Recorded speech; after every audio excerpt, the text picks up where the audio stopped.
quite difficult to talk about your own because about yourself, because at one point part of you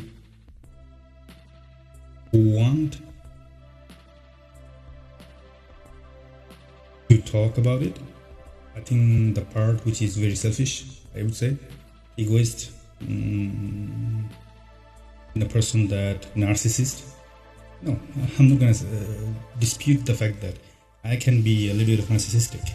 I think we all are, whether we like it or not. We all are a little bit of narcissist, but that's okay. My point is, the point of this video today is to talk about my mental health. Now,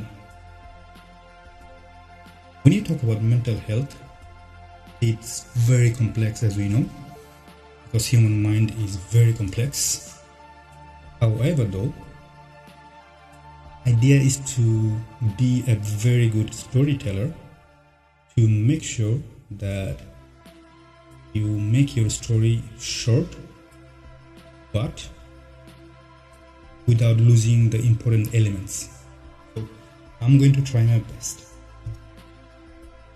The reason why I'm trying to do so is not just to share with the world, but it's for me, because I would like to have like a mind map of this journey, so that one day I can do better self-diagnostic. So today I think, and according to my psychiatrist and psychologist, that I am better. Thing is, in trauma or any kind of problem as such, you never recover. You learn to live with it, and also you learn to separate between what are you feeling and why you are feeling. So you become much more educated about yourself, and that's fantastic, and that's, I think, what I mean to say. So at this point, I do have ADHD and other disorders such as personality disorder and all that.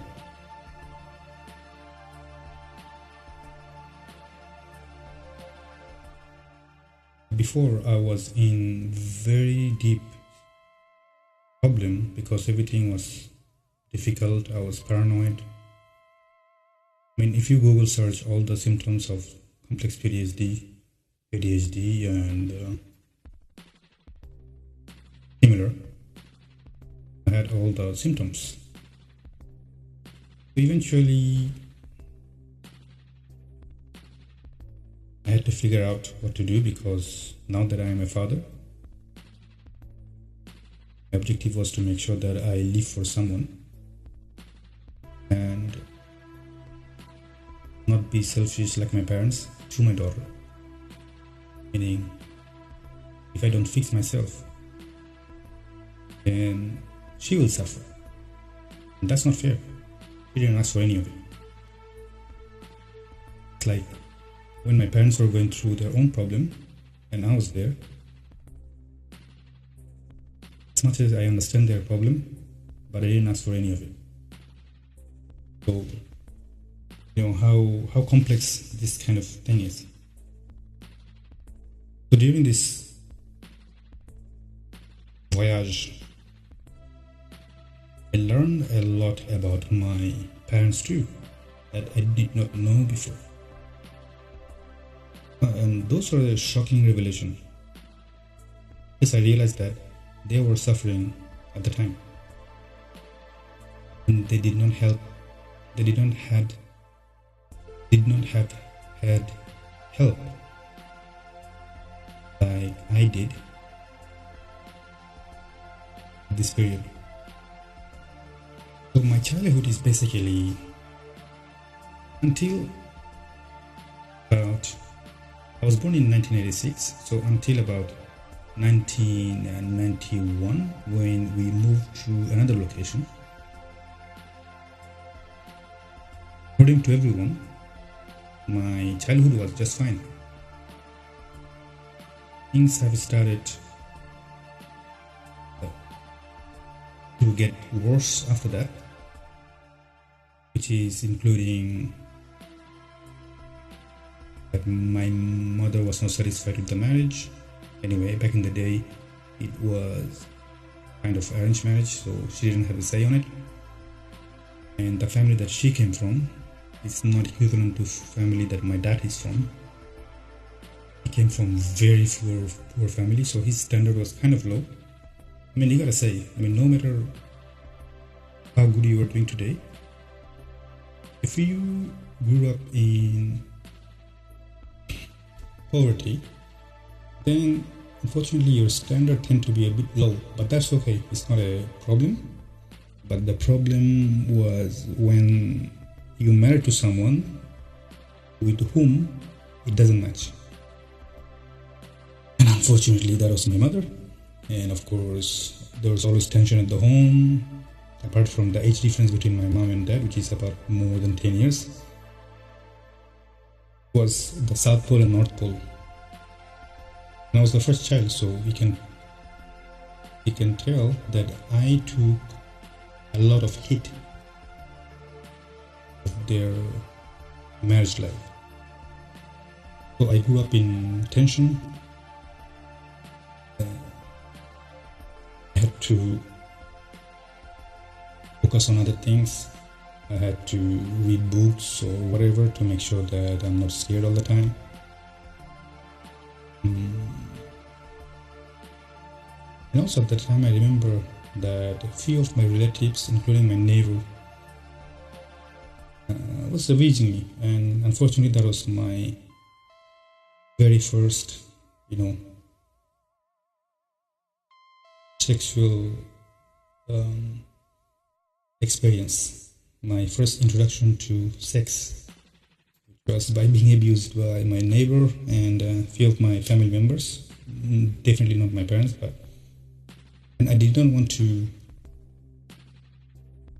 share with my parents, because why would you add more trouble on top of what they're going through? So, you will do what you gotta do.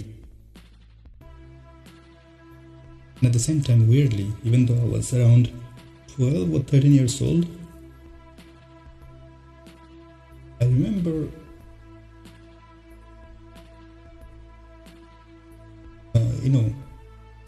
digging deeper with pornography. I asked myself that, are there any form of pleasure exist? So one of the neighbors who were abusing me, I found like a pornography magazines under his bed, so I stole them, and then I realized that actually there are other form of sex exist. So that was my other way of finding out what sex is. I don't know what happened at the period, because I was very, very, very, very impulsive. And I guess looking back now, I understand now what's happening. I was kind of subconsciously asking for my parents' attention by stealing money, making troubles, running away from home, skipping schools. It's a horrible way to trying to get attention, because I was getting my ass kicked. I was getting beaten up like no tomorrow. And that's not just my mother loved me, but she beat the hell out of me. And right now I think it's mostly because I was the one where she could, let's say, vomit her unhappiness. Now I know that she was depressed at the time, and I'm talking about 20 to 30 years ago already. And I learned that my dad refused to take her to a psychiatrist, because at the time, going to a doctor as such, we used to call them crazy doctors. It's a shame in the society. He did not want rumors going around.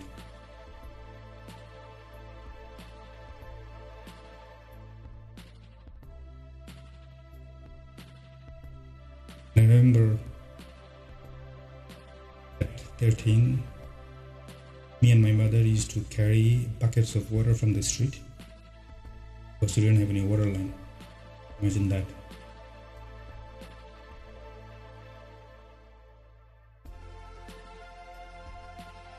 Yeah, also, we used to have the same meal pretty much once a week. Change of food was not a thing. Pleasure was out of the way. We didn't travel much, apart from going to India, but my first book, I remember, I stole money from my family and then I bought my first book, which is Jules Verne. And then I bought Sherlock Holmes. They, I think, rescued me. Let's say.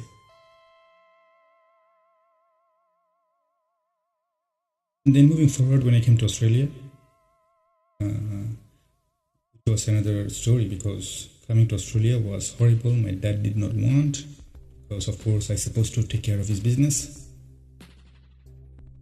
Tried his best to make sure that I don't go, but we made it happen thanks to my mother.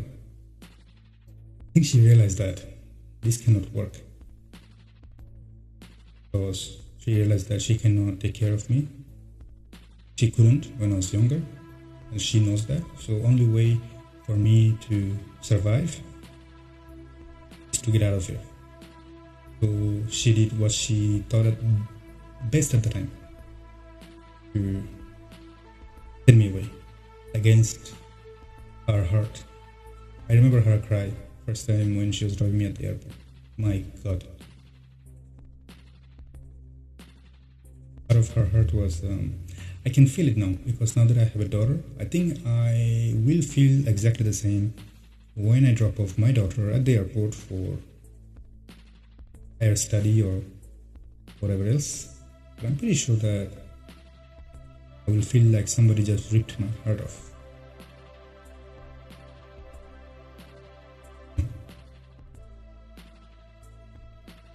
So I came to Australia, supposed to be an accountant, did not become an accountant because I could not finish my degree properly because I realized I cannot do a single thing on my own, especially study, especially something that is not stimulating, especially something that is horribly painful, like studying. And unfortunately, all my friends around me were exactly the same as I was. So I didn't have a friend at the time to carry me over. And I fucked up big time. Instead of finishing my study in 4 years, I finished my study in about 7 years by changing a lot of university and colleges, wasting a lot of money, was making a lot of money. And I did not even get my bachelor because I spent my money on drugs, alcohol. I realized that I had a problem there because I wanted to be accepted by other people, and I was always been thinking that I need to prove my value of some kind so that other people can accept me, even though they're not asking for it. So my brain was always,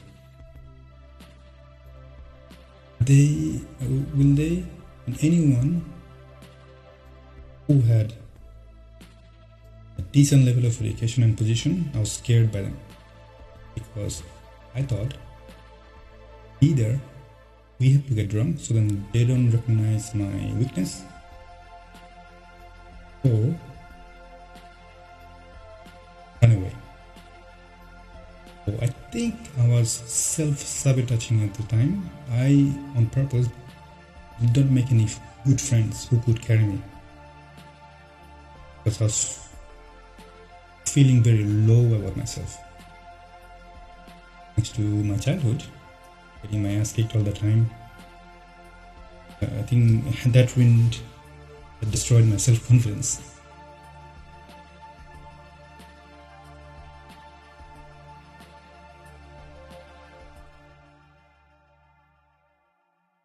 So I could not finish my degree.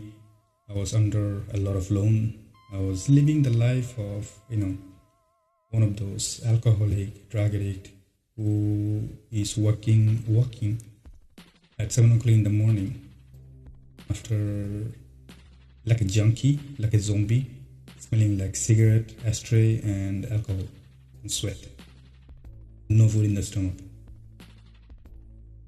I made a lot of good friends, but I made a lot of bad friends, and I made a lot of enemies, that's for sure, because, drugs can make you do a lot of stuff. And luckily, I had friends after that who literally saved my life, physically saved my life. I will never forget them. Anyway, eventually I met my wife.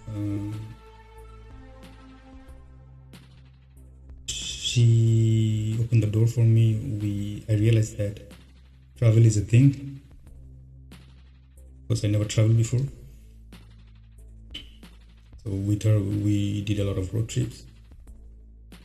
I decided to open up a little bit about myself, and she appreciated it. Then I gave up everything behind and then came to Paris with her.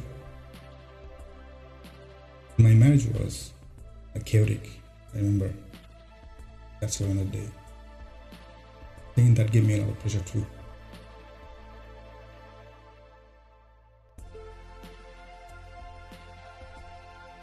And finally, in Paris, I realized that I'm 30 years old, cannot speak any French. I don't know anyone here. I don't have any friends. I don't have any job. I have to start over, which is a good thing. But at the same time, it sucks to feel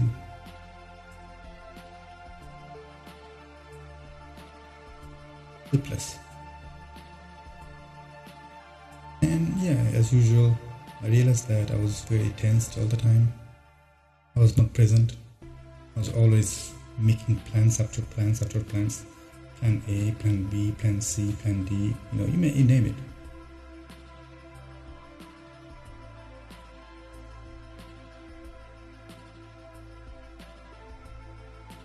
Then finally we moved to Reunion Island, and my father died.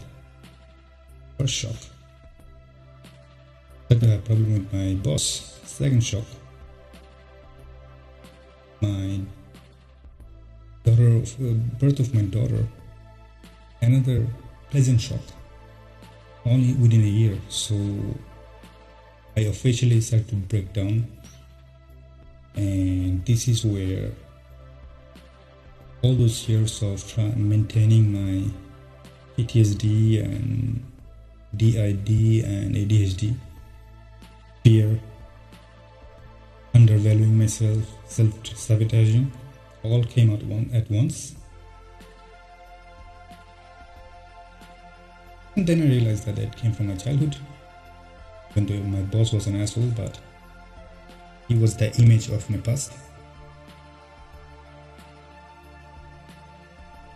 My psychiatrist, my psychologist did an amazing work, especially,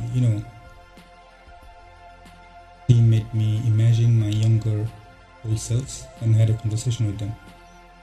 Strangely, after each therapy session, I was exhausted, as if I have climbed Mount Everest without any training.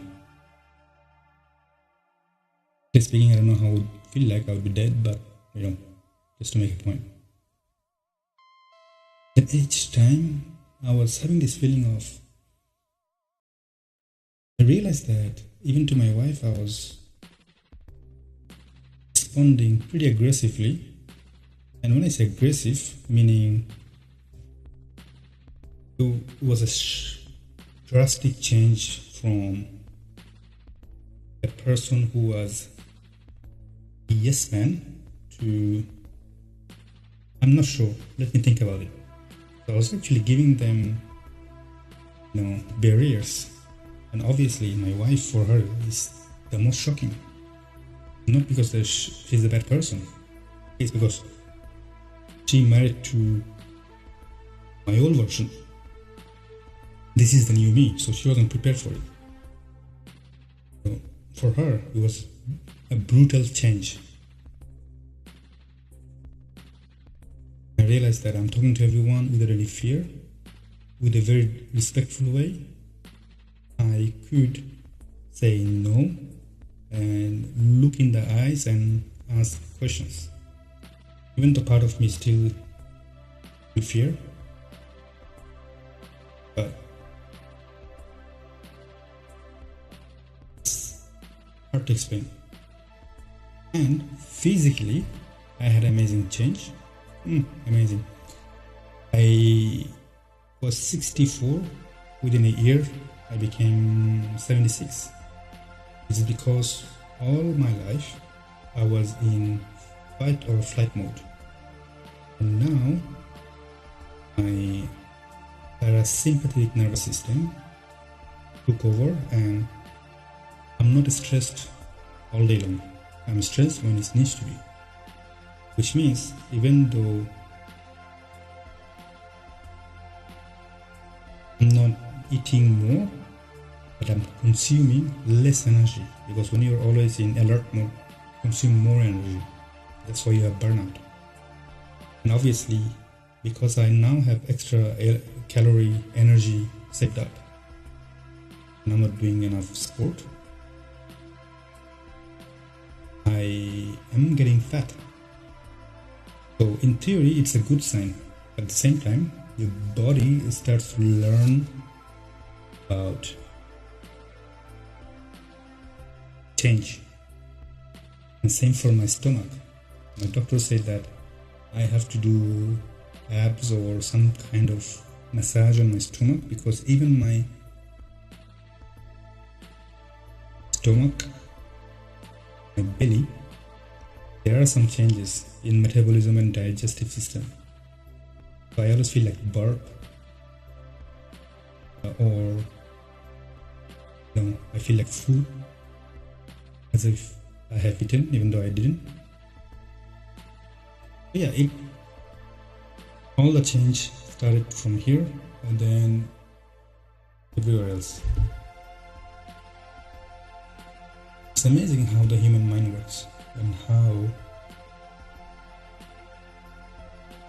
you decide your life based on what happened in your past. Because right now, today, the new me do not have a concrete goal. My old hobbies, such as making YouTube videos and photography itself, reading books, those are not the biggest priority. My creativity went down, and let's say, before I could avoid my job by focusing on other things, now I have to finish what I need to finish. But part of me says that, if you don't do YouTube video, you'll be missing out on money or views. But the new part says that, yeah, but you have an exam coming in 2 months. So that's one of the main examples. So I'm in a transition period, so I don't know what to do. And my wife, for sure, the one learning about it too. And we had trouble, I gotta say, but she's doing well now. She's very understanding, but yeah, it was not easy for her either.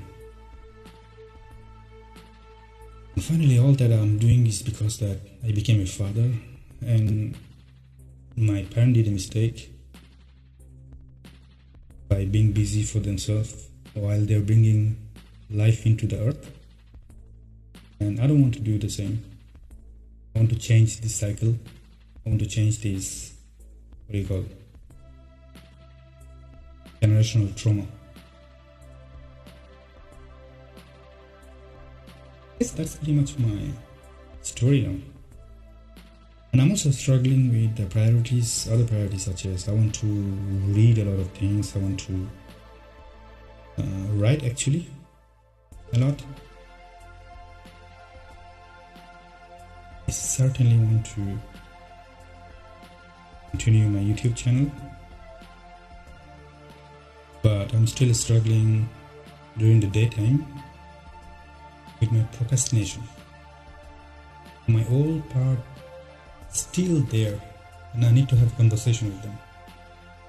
I need to work on making strict rule of what job needs to be done on daily basis and priority basis, and what long-term job needs to be done and when. So I have to, this is where the discipline comes. Before, I could not follow discipline because it was impossible. It was not that easy. Now, by the way, because of my old me, I developed a lot of bad habits. I need to get rid of those bad habits in order to develop discipline. And most importantly, I need to learn to love what I do. Otherwise, that would be just another torture. And I need to tell myself that certain important jobs, they are important not because of me. It's important because I have a family, therefore I have a responsibility.